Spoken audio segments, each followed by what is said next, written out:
Your girlfriend invited you to meet her parents. You told her that you're a veterinarian. Her father is a computer repairman. In reality, however, you are an assassin. A very good one at that, too. When you see her father, your heart skips a beat. He's your boss. Part 1. I never paid much attention to the whole idea of the odds of something being 1,000,000 to 1. Being an assassin usually meant taking the odds by the throat and forcing them to be in your favor, but nothing could have prepared me for this. In all my years of work I had infiltrated even the most secure locations. High security prisons? Child's play. The off chance I get to take down a self-proclaimed supervillain? There's always at least one guard who's being paid minimum wage and values their life over a job and some information. Meeting my girlfriend's parents was the first task in a long time where I had to go in without extensive planning and research. After all, she had insisted that her parents would adore me. That had to mean there was nothing to worry about, or so I thought. I stood on the doorstep in an itchy polo shirt and khakis, already regretting not grabbing an undershirt as I rushed out the door. Somehow crawling through cramped ventilation shafts couldn't even come close to the amount of discomfort the accursed shirt gave me. The opening of the front door took my mind off of work. It was time to turn on the charm and rock my social muscle. Before I could even greet the person who opened the door, I was reminded of work in the worst way possible. Damon Santos had answered the door, the man who gave me my hits. Definitely not a computer repairman. Couldn't be farther from being a computer repairman. I thought Crystal's last name was familiar, but I never could have guessed that this was where I knew it from. The tension in the air was palpable, our eyes were locked on one another's. Had Crystal not pushed past her father, I doubt we would have moved from that spot for the rest of the night. Sam.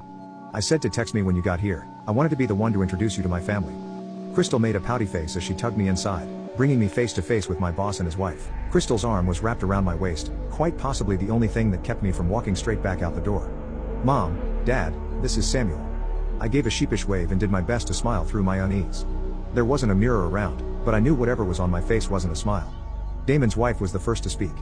Her voice was a lot like Crystal's, bubbly and cheery. It was a wild contrast to Damon's gruff and frankly intimidating demeanor. Hello dear, it's so nice to finally have met you. My name is Shirley, but you can call me Mrs. Santos. My mouth opened to speak, but my voice was lagging behind like a person playing a game with high latency. With a short cough I was able to take a second shot at speaking. It's a pleasure to meet you, Mrs. Santos. I looked to Damon. I more than knew who he was already, but if he was going to keep our alibis intact he would have to introduce himself.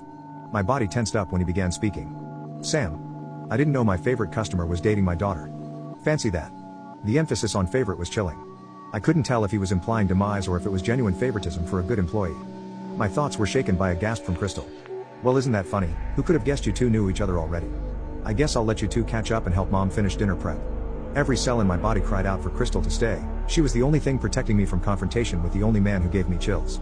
Unfortunately my silent cries weren't heard and the two left the room. Damon stared at me in silence, leaving me to squirm in my skin. Suddenly I was aware of just how itchy the polo was, and it was not helping. Sam. It was strange hearing him call me by my actual name instead of my alias. Miraculously through my panic I managed to squeeze out a meek yes sir? Damon sat down on a nearby chair and looked me up and down. For some reason he looked so much more tired than before. Something changed in that moment, he seemed less like a cold-blooded boss and more like a tired older man. We're gonna have to have a long talk about many things, Damon sighed and crossed his arms. The first of which being my retirement and your potential promotion to the head of the family business.